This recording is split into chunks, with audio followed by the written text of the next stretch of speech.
네, 돌고래호 전복 사고로 실종된 탑승자에 대한 수색 작업이 사흘째 계속되고 있습니다. 하지만 10번째 사망자가 발견된 이후 아직 추가로 발견된 사람은 없는데요.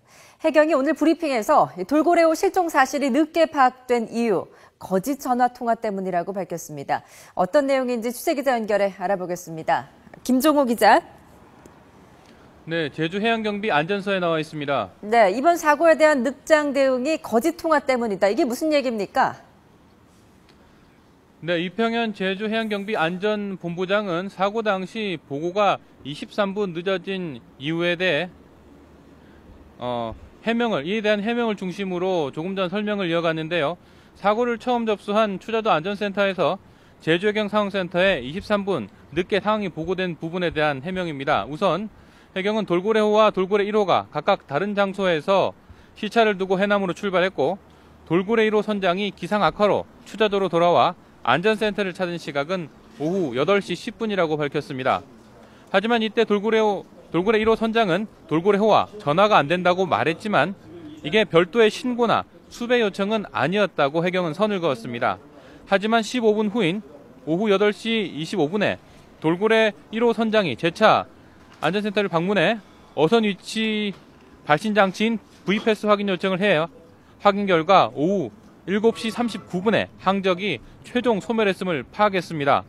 이후 해경은 돌고래호의 출항 여부를 확인해 나서 승선자 명부에 있는 승객과 통화했고 한 승객이 잘 가고 있다고 밝혀 별 이상이 없는 것으로 판단했다고 말했습니다. 하지만 이 사람은 실제 탑승하지 않은 승객이었고 6분 뒤에 해경이 돌고래호에 승선하지 않았다고 전화로 알려와 수배 요청을 했고 이에 따라 23분 늦게 제주해경 상황센터에 보고했다고 해명했습니다. 네, 나머지 실종자들의 수색 작업도 난항을 겪고 있는 것 같습니다. 지금 10번째 사망자 발견 이후에 아무런 소식이 들려오지 않고 있군요.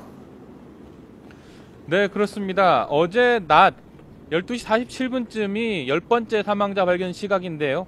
그 시각 이후로는 어떤 실종자도 발견되지 않았습니다. 해경은 지금 사고 해역을 중심으로 수색 작업을 계속 넓혀가고 있습니다. 실종자들이 살아있을 가능성에 무게를 두고 수색 작업을 진행하고 있습니다.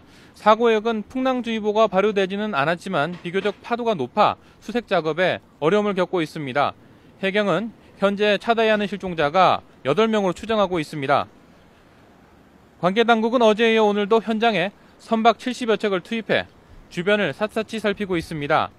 앞서 일부 수사 내용이 발표된 사실 말씀드렸는데요. 사고에 대한 수사도 본격적으로 넓어지고 있습니다. 해경은 어제 제주해경본부의 수사본부를 꾸리고 사고 원인을 조사하고 있습니다. 선장이 숨지고 생존자 3명도 중환자실에서 집중치료를 받고 있어 쉽지 않지만 생존자를 상대로 조사를 벌이겠다는 계획입니다. 탑승객 명단이 허술하게 작성된 경위 등도 조사 대상입니다. 수사 때문에 전복된 돌고래호도 지자체에 부탁해 인양할 예정입니다. 이르면 오늘 아니면 내일이 될 거라고 해경 관계자가 전했습니다. 지금까지 제주해양경비 안전서에서 YTN 김종호입니다.